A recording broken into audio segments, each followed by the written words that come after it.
Good evening. Welcome to our City Council meeting for March 10th, 2020. We'll go ahead and get started. Please rise for the Pledge of Allegiance.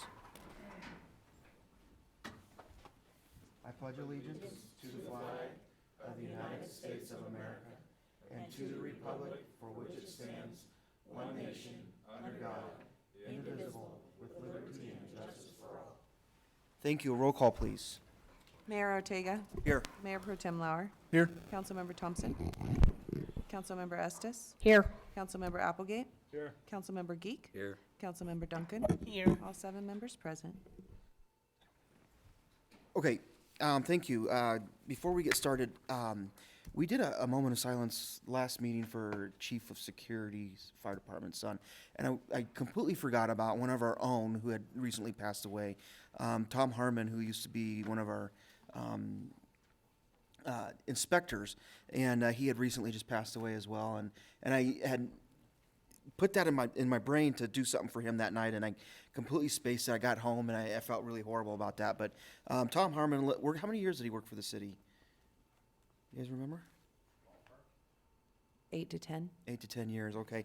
And he was a super nice guy, always just very happy all the time, and just someone you like being around. He tried to keep the mood light and joke around with everybody. But he retired a few years ago, and we just lost him a couple weeks ago, I think it was. So I just want to hold a quick moment of silence for Tom.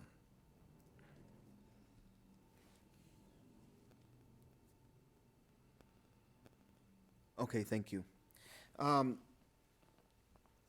was talking with Scott. We've been kind of hashing this through the last couple of days, and in light of everything going on with COVID-19 virus and all that,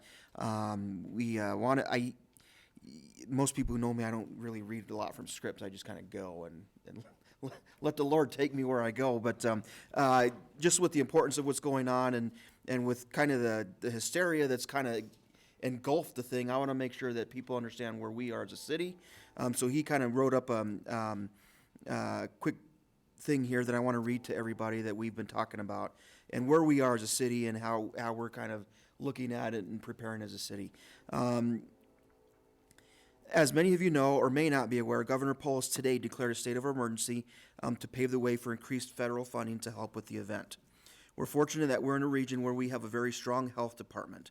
We have remained in close contact with them since early on in this situation. And as a city, we have enacted our own coronavirus response plan and continue to follow the lead of the El Paso County Health Department and the U.S. Centers for Disease Control and Prevention, the CDC.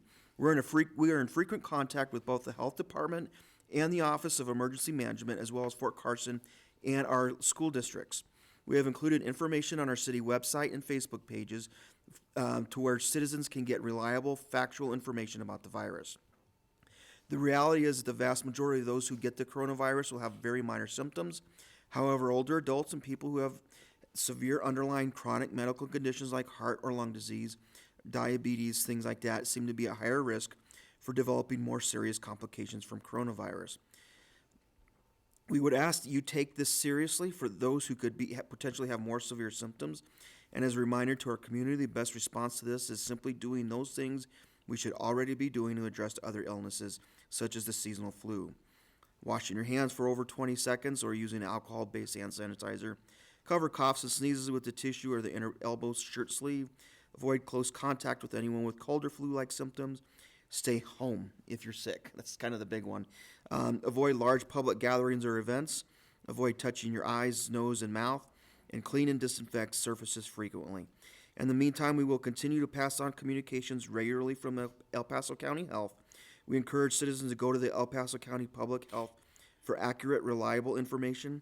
If there are changes to our operations as this progresses, we will keep you informed of those as well. So just everyone be diligent as we always are with things. I think a lot of this is just kind of that panic that has really been fostered by the press and just people kind of getting way overboard on a lot of this. But we're taking it seriously. We're kind of monitoring and trying to figure out how are we going to best take care of it here as a city. So just remember, wash your hands, try not to touch your face, those types of things.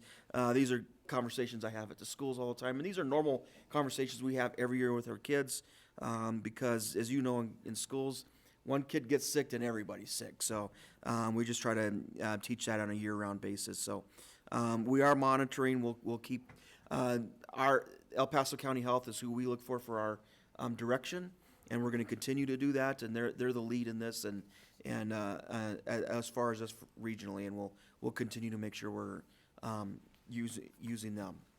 So with that, we will go ahead and move forward. We don't have presentations, as we just did that a little bit ago. We have city council agenda requests and announcements.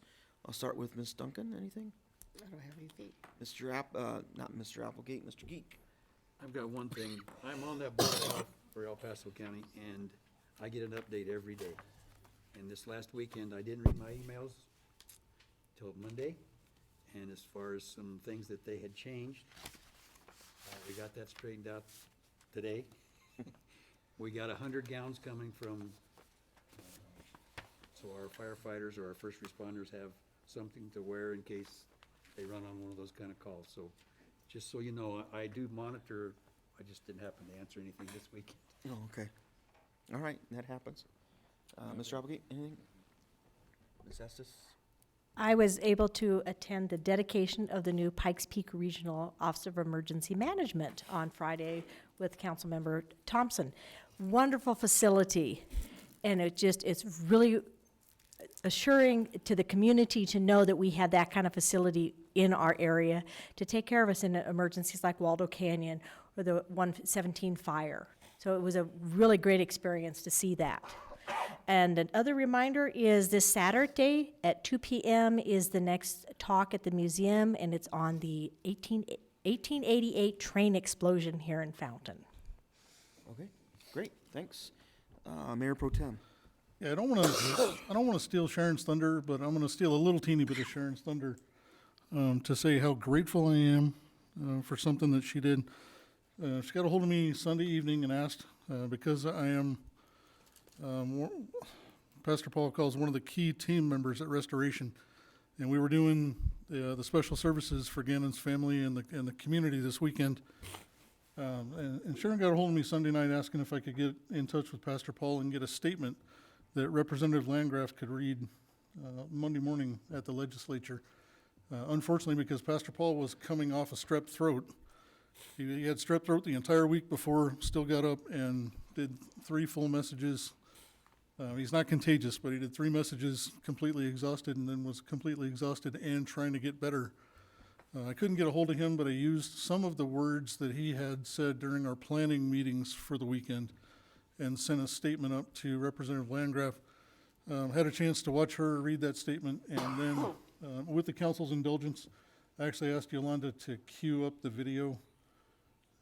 It's a very short statement, but it goes about explaining why everybody in the region why there's so much blue being worn in the region and displayed in the region.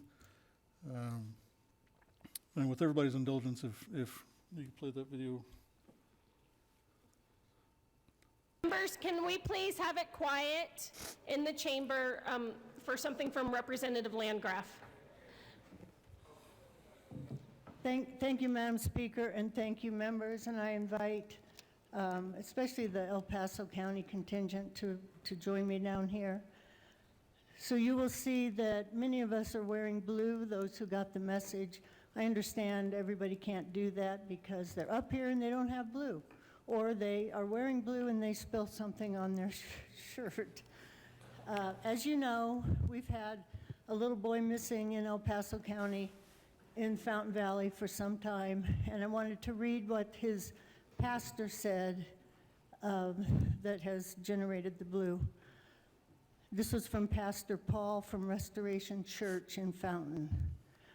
A little less than 6 weeks ago, many people in the Fountain Valley started wearing blue, whether it was clothing or little ribbons or bracelets or whatever form it took, because it was Gannon Stouch's favorite color, and we wanted to show that we cared about him and wanted him to come home safely. Now, throughout the Fountain Valley, El Paso County, and literally all over the country, We are wearing blue and lighting blue lights in honor of a precious young life lost, and in hopes that it brings some amount of comfort to his family to know they do not mourn alone. So I ask that you continue to pray that his body is found.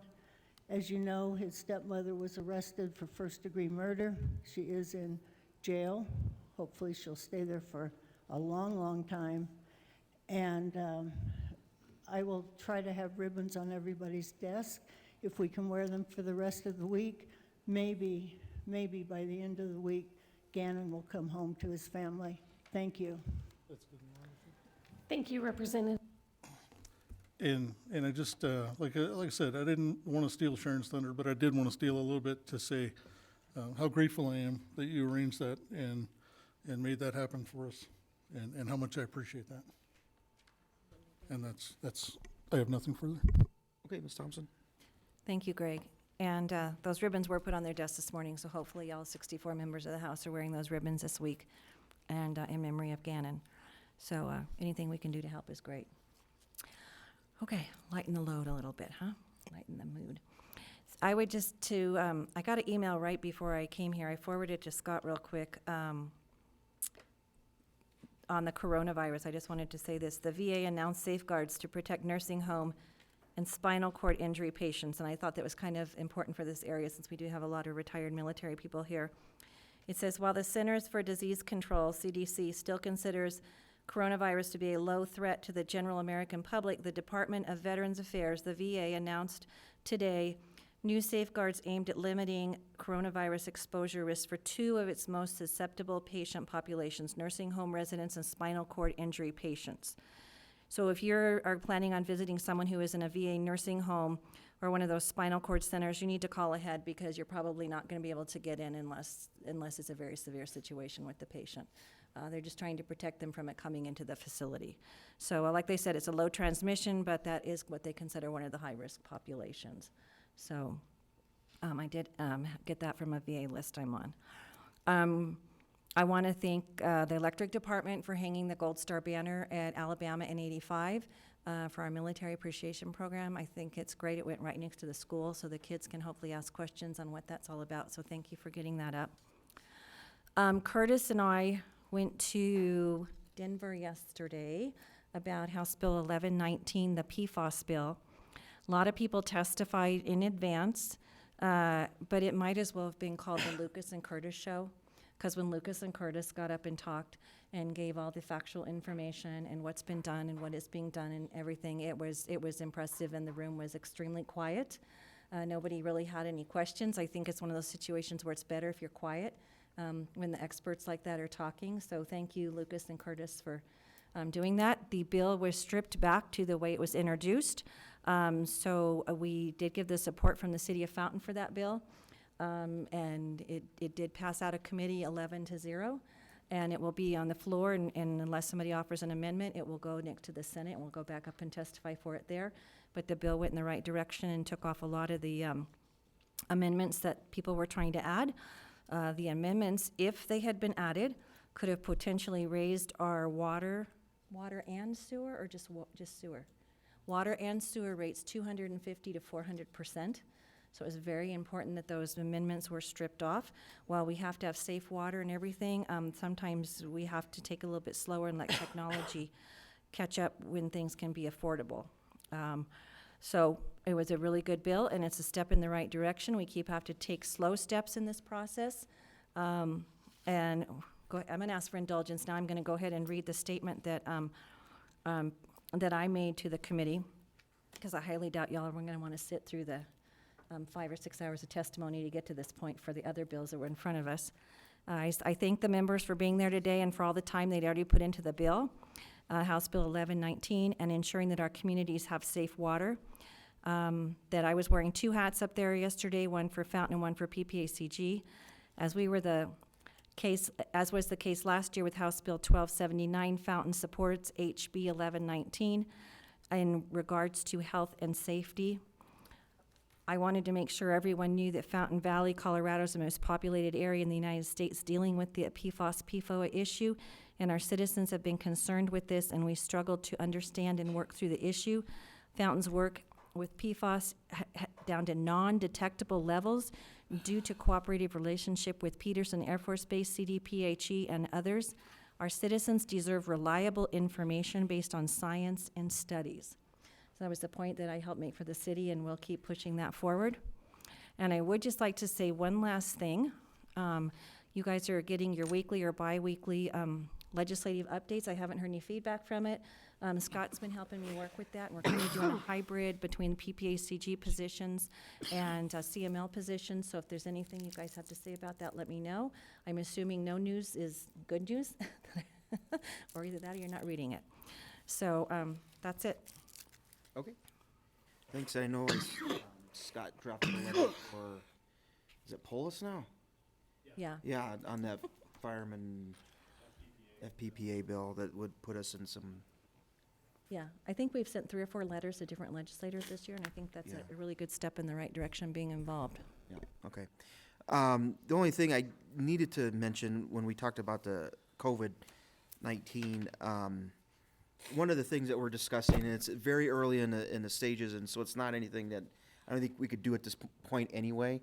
But if it ever came to the point where we needed to kind of quarantine home, we're still required as a city to have 2 council meetings a month. And so we're working on ways to still be able to accomplish that, whether it's through an e-meeting of somehow, so everyone can just from home call in and then figure out a way to, still public's involved and things like that. So we're working on that. It's not anything that I think this is a good time to really actually look at that, because who knows what the future holds for us in any regards to anything. But this is just one of those things that kind of forces us into thinking of other avenues that may happen. And so that is also something that we're looking at to take pretty seriously. And in the event something like that happens, Italy tried to quarantine half of the country or something like that. So I don't know that we'll ever get there, but you never know. And so just want to be prepared for all those things that may happen and see how we can try to continue business as usual. So I had a whole nother thing in my head that I needed to talk about, and I can't remember what it is. If I can remember by the end of the night, I'll bring it up. If not, I'll be the better for it. So no other announcements. We have public to be heard. Citizens may address the council on items that are not on our agenda. We ask that you sign up with the clerk prior to the meeting. We may not be able to provide an immediate answer, but we'll direct staff to follow up.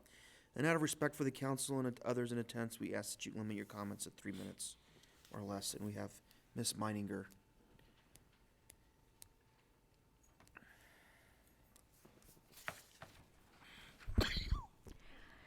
Deborah Stout-Meininger, community advocate, citizen scientist. I'm here today to be the informed calm in the storm as far as the coronavirus and the Chinese. What we have, and there's been some red flags going on. One was back in September when it was on Channel 5 News.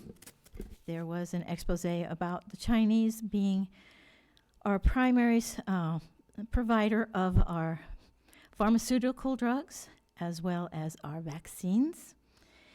Then when the new virus that was brought up by people of the Chinese who then disappeared after they rang the bell for the public to know by putting it out there in emails, as well as journalists putting it on YouTube, that they had a new virus and how much it was affecting people in China in December.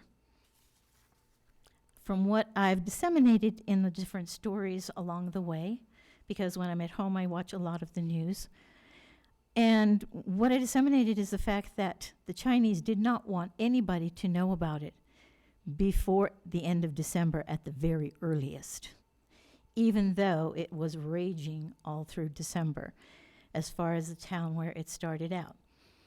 Now, there was an article, I only read some of these, but there was an article in the Globe for the March edition about what they had been told by some of the intelligence sources they have.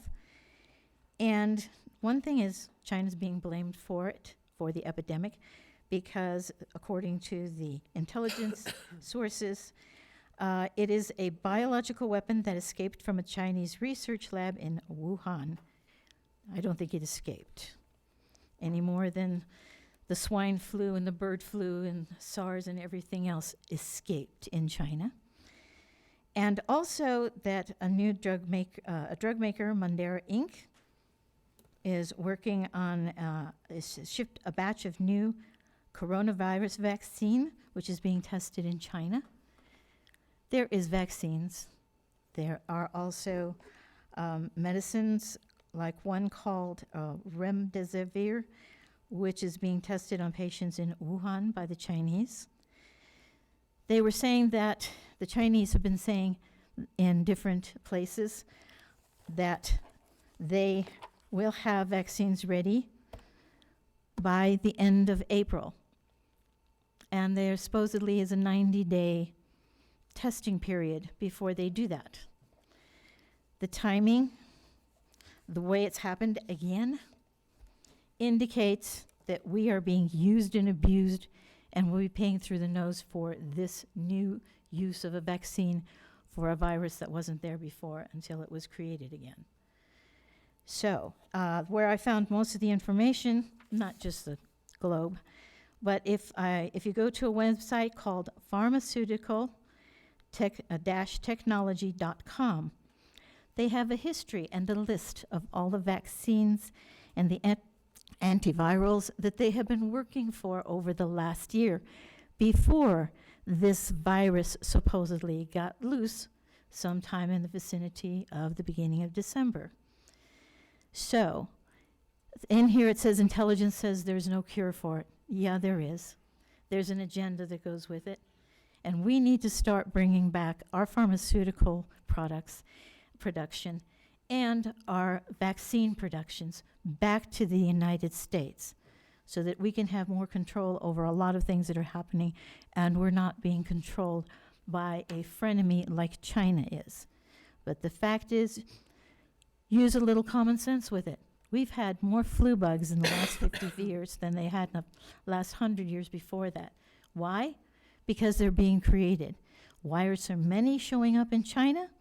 They have an agenda where they're making a whole lot of money off of us every time there is a pandemic or any kind of a new virus. They have it like that. It's because they have a whole lot of pharmaceutical companies they've created to make the vaccines before the viruses are let loose. So if you keep that in mind, and the fact is that the people who suffer the most is the group that usually gets hit the worst, which is the elderly and people with already existing conditions, and the fact that with all of this, that it's really and truly very, very, very active, but it's not the end of the world. It's not Armageddon. And if you look at the rallies for President Trump and for all the Democrats that have thousands of people squished into buildings, thousands at a time, and it's still going on all the way through this month, and they're not a bit worried about it. I'd take that as a hint that they know about what China is already doing. And we need to take solace in the fact that they've already got the vaccines and the antivirals for it.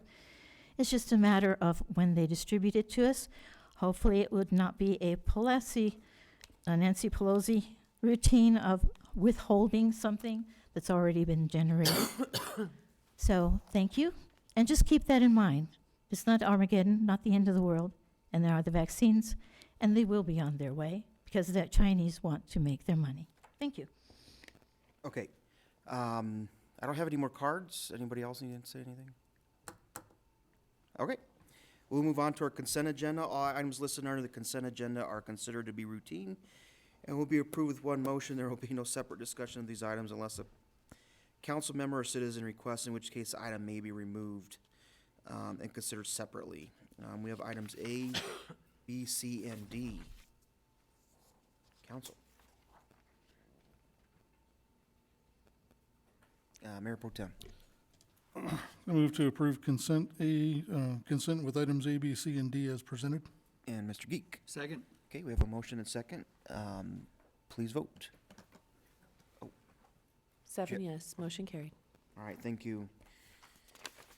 All right, 8, old business, 8A, second reading of ordinance number 1747, an ordinance repealing Title V Business Tax Licenses and Regulations, Chapter 5.29 of the Fountain Municipal Code entitled Non-Cigarette Tobacco Product Retailer Licensing Ordinance, and replacing with new Chapter 5.36 entitled Tobacco Product Retail Licensing Ordinance, establishing procedures for licensing and regulating tobacco and nicotine products. Ms. Huffman. Thank you, Mayor and Council. This is second reading of this ordinance, and there have been no changes since first reading. Okay.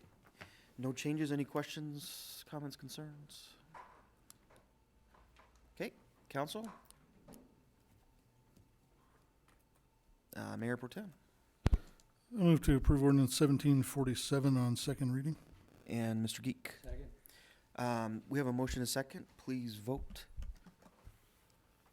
7 yes, motion carried. Okay, and I did actually get an email from I can't remember the lady's name, just encouraging support for this and just had some really good, compelling reasons. And I said, hopefully it should pass and we'll be good with it. But I wanted to make sure I mentioned that too, and I should have done it before the vote, but it all worked out anyway. So next item is item 8B, resolution number 20-017, a resolution approving and adopting a fee schedule for costs incurred in the administration and processing of license fees, service charges, applications, permits, vehicle inspection fees, and other fees and charges, and authorizing the waiver or reduction of certain fees or charges.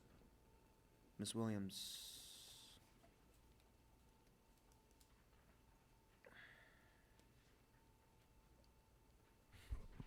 Good evening, Mayor, members of City Council. Brandy Williams, City Engineer.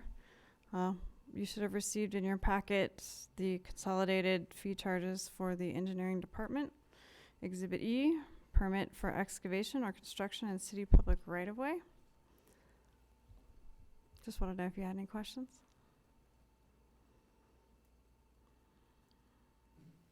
No Perfect. questions? That's what I was hoping you'd say. Okay. Thank you. All right. Any questions from public on this on second reading? Nope. Okay, council? Okay, Mr. Geek. Make a motion to approve resolution 20-017. And Mr. Applegate? And Ms. Duncan, did you have anything? No. Okay. We have a motion and second for approval on second reading. Please vote. 7 yes, motion carried. All right. Item 9, we don't have any items from the consent agenda that need to be removed. Do I need to open a public hearing? I heard this was... Yes, you still need to. I still need to open a public hearing. Okay. I'm opening a public hearing and resolution 20-018, a resolution approving an amended and restated service plan with material modifications for the Norris Ranch Metropolitan Districts number 1 and 2. Ms. Martinez. Thank you. Christy Martinez, City of Fountain Planning Department. We are going to ask that this item be tabled until the April 14th meeting. Late last week, the district's legal counsel had contacted our legal counsel who wanted to make some changes to the proposed service plan. That didn't allow us adequate time to review those changes and provide proper feedback. So at this time, we're asking that it be tabled to that date specific. Okay. It is a public hearing. Does anyone have a problem with it being tabled? Okay. Council? Okay, I will close the public hearing, and we just need a motion to table. Mr. Applegate, I move that we table. do we need to say until or just? Okay, Specific. April, April 4th. Till April 14th. okay, and then Ms. Duncan? Okay, we have a motion and second. Mr. Lauer, do you have anything? Okay, we have a motion and second to table till April 14th. Please vote. 7 yes, motion carried. All right, and that was a quick one. We'll move on to correspondence, comments, and ex official reports. We'll start with City Manager. Mayor, nothing for me. City Attorney, is a bit of personal news that my wife is going to be induced for our second baby on Friday. So you may not see me in the next couple weeks very much, but it's an exciting time for me and my family. Awesome. As opposed to when we do see you, or what? And are you asking for anything at this point as well? I was just going to wait till the end. Oh, till the end? Okay. Okay. It's a boy. Yeah. Yeah. Well, congratulations. I hope everything works out very well for you guys. Chief Maxon, anything from the fire department? And congratulations. He just celebrated his 1 year. I was going to say it's been a great 1 year, and I'm glad to be part of this community, and we'll keep going strong. Thank you. All right. Probation. Yeah. That's a big deal. Well, believe me. as I emailed you, I am very excited and thankful that you're with us and have moved us so much further than I could have imagined, and we're doing great, and I think the department's in some very good hands, and I hopefully speak for everybody that just continue the great work, and we look forward to what this year brings. All righty. Chief Heber. Oh, a couple things, Mr. Mayor, because you ran such an efficient meeting tonight. All good things. African American Youth Conference, we had all our explorers. Myself and Commander Lewis taught a class. There's about 680 kids there from all throughout the region. We had a lot of kids from Fountain there in the Fountain Valley, which we talked to and interacted with. We taught it on police and youth, positive relationships, and we really enjoyed it. It was as good for us as it was for the kids. Richard, sir, I want to thank you for coming to our last ComStat that we held 2 weeks ago. Very informative. I just want to invite all the council members. That offer is always on the table for you to come. We do it every 2 weeks on a Wednesday at 3 p.m. Very informative at a much greater detail of what truly goes on in our city. So I would offer that up to anyone to invite. When we hung the Gold Star banner, Carl, your crew, giving flowers to Mrs. Coletti, I thought that was a class act. I just wanted to tell you that. That was Carl's idea. Yep, yeah. It wasn't Carl's idea. There's no way that he figured out to get Miss Wendy flowers, but I thought that was a real class act. Good job. Last week was a little hard in the police department with the shooting again and the coronavirus. I want to personally recognize Scott. Scott started, because Scott will never say this about himself, and without me saying it tonight, it will go unnoticed.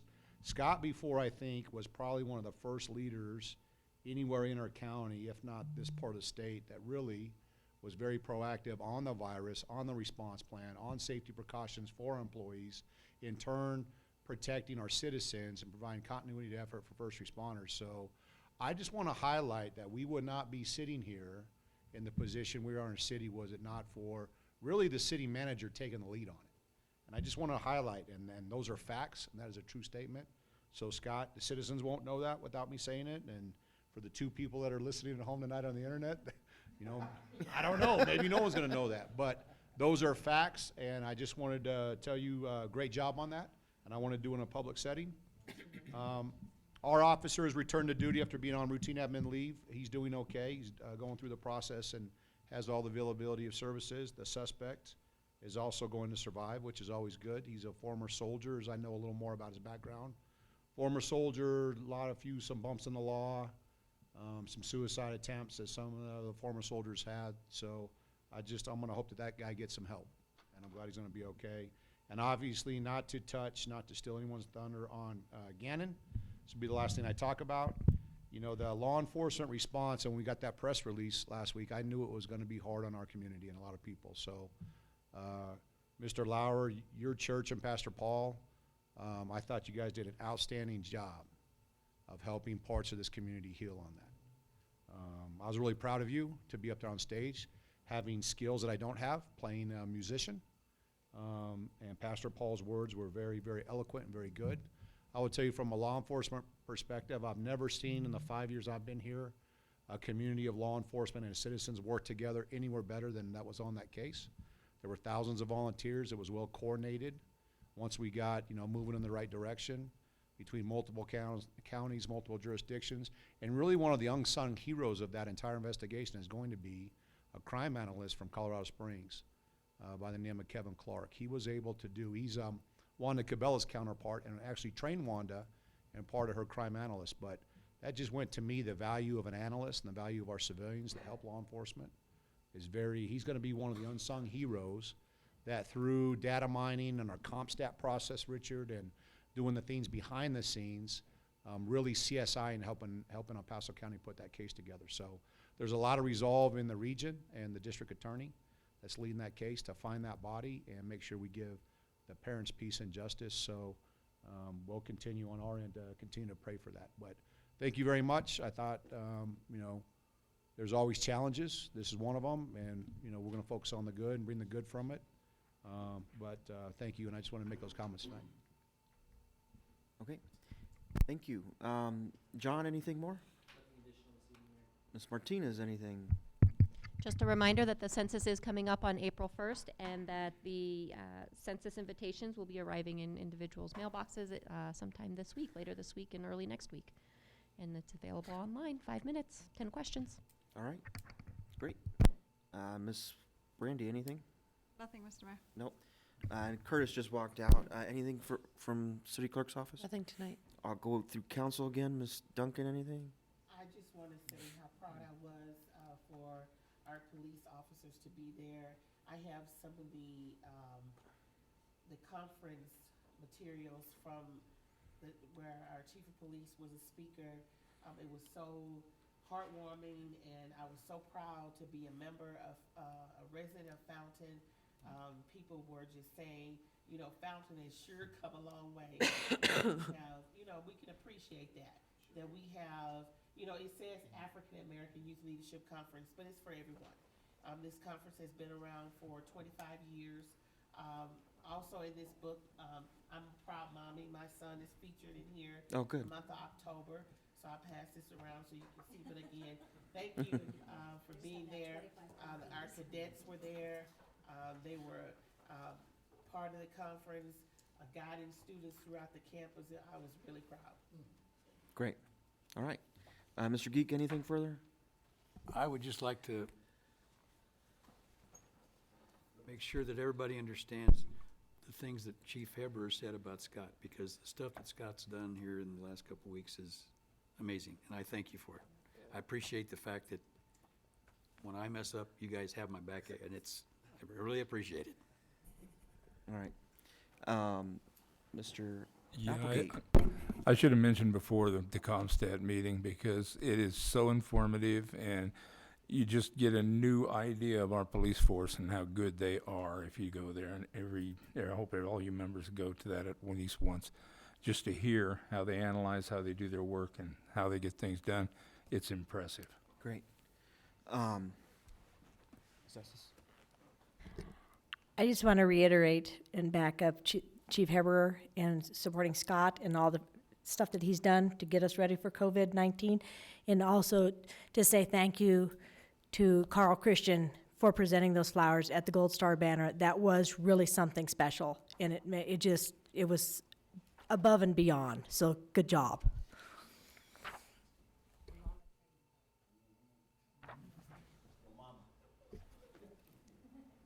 Mayor Pro Tem, go ahead, sorry. No, I just want to make sure. Not to belabor the point, but I do want to reiterate my gratitude as well for everything you've done to be out in front of that curve. Scott, thanks to Carl for what was indeed a very class move. Completely unrelated and much lighter content. Had an opportunity to go to Jordahl Elementary and read to a class of second graders and then a class of third graders. One of my favorite books. I got to read to the second graders in its entirety. Didn't have enough time to read the whole of a different book to the third graders. But even more important for me was seeing quite a handful of police officers and firefighters there as well. And for kids at that age to have an exceptionally positive interaction with public safety. What a way to fill the love bank. And please thank your wife for arranging that and making that happen. I appreciate that, Chris. Somebody had a great outfit. I want to be recognized. Ms. Thompson. Yeah, the Dr. Seuss thing is fun. I did it last year, so it's a fun thing.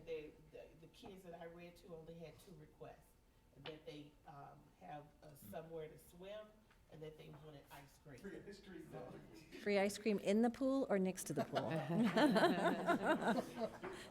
Give me a minute, I can make a rhyme out of it, but.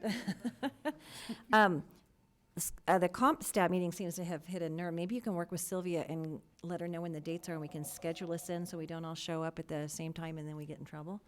So I think it'd be interesting. I didn't realize I was probably there one day talking to you for a minute, and that's where I didn't realize that. I would have stayed. So I thought I was getting out. I'm like, I got to get out of their way. They're having a meeting. So, all right. So I just might make it easier on us. So, because if we don't schedule it in, it doesn't get done, right? Okay.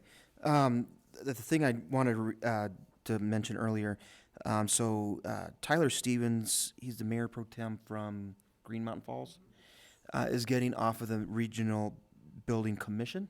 And they have 3 members, one from City of Colorado Springs, one from the El Paso County, and then all the other member communities. And so since he's getting off, they've asked the mayors to nominate another person. So I went ahead and forwarded Mr. Applegate's name for that position. Since he's already on the advisory board, I thought that'll be a good fill-in, and if he can get that position. So apparently this Friday, there's a vote going on, and it's going to be electronic, so I will be able to vote. And so hopefully I'll have good news after Friday, and we'll have a Fountain resident on that board, which I think would be great. So, and he was willing to do it too, so that's even better. So, okay. The only other thing, kind of the jump on the Scott train, I guess that's what we're doing tonight. But I'm a witness of all the good thing he does, and you know, and he's kind of like me. Don't single that stuff out. It's my job. It's what I'm supposed to do. But at some point in time, though, there's some things that you do that are above and beyond, or are forward thinking, or just not what we expect of you, but you do it anyway, and it's a good thing. So with this plan that he came up with is pretty thorough. It kind of a tiered system just for the city's response in dealing with this issue. And really, we could take it forward and really implement it with other things that may come up. One of the things he mentioned to me was he's on a listserv, so with all the other city managers in the state. Is it the statewide? I don't know if it does. Does it go national or just the state? Just state. And so he kind of put it out there on the listserv, say, hey, any of you guys are working on this? You have any ideas? And he heard crickets. And so he put his out there, and of course what happened? They're all taking it and using it. So ours is a model now. Scott's is a model now for other communities. So he did all the heavy lifting and hard work on that, but it's become something now that all the other cities are using. So again, it's just one of those things, and the expertise we have in our folks and the things that you guys bring to the table really help to make our job a million times easier. Like Sam says, get us out of some binds that sometimes we let our mouths get us into. So, you know, that's the pitfall of volunteer boards like a city council. You know, we're here to do the best we can, and we don't know everything, so that's why we rely heavily on you guys. So, Scott, thanks again for doing that. Your light's on. Yeah, it's not evaluation time, so this isn't a raise or anything. Look, so. I just in fairness, I mean, I got the conversation going here and got us thinking about it. Yeah. But the reality is, I was able to gather a lot of information, a lot of thoughts. We had some good conversations with the executive team, with the leadership team. I mean, those folks are the ones who really helped flesh out everything. So, I mean, it's not really fair. I mean, I appreciate it, and thanks, Chris, and thank you all for those great comments. But really, all I did was help get the conversation going, help put the document together. But it's our leadership team who really helped flesh out the bones for that thing. So right. I owe those guys a lot. All right. Well, thanks to them as well. But again, your leadership it got us to this point. So, okay. Announcement of executive sessions. Mr. Johnson? Yeah, thank you, Mr. Mayor. I do have a request for a few executive sessions, 2 for this evening, for the purpose to discuss purchase, acquisition, lease, transfer or sale of real, personal, or other property interests. So 2 separate ones there, and then requesting a special meeting executive session on March 19th from 3 p.m. to 6 p.m. Okay. So we need a motion. Next Thursday. 3 to 6 p.m. Oh, and I'm sorry, that's for purpose of discussing a personnel matter. Right. Is the purpose of that one. Okay, so we need a motion for those. Mr. Geek So moved. and Ms. Duncan? Second. Okay, we have a motion and a second for executive sessions tonight and on the 19th. Please vote. 7 yes, motion carried. Okay, we also have GID tonight. Do I adjourn our regular meeting first and then go into GID? Yes, please. Okay, so we're gonna go ahead and adjourn our council meeting for tonight. Just a reminder for everybody to keep note of this. Our next meeting is gonna be next week on the 17th because of spring break the following. So we will be moving that one up to next week. So we have a 2-week in a row city council meeting. Next Tuesday, St. Patrick's Day, make sure you have your green on. We will see you then. We're adjourned.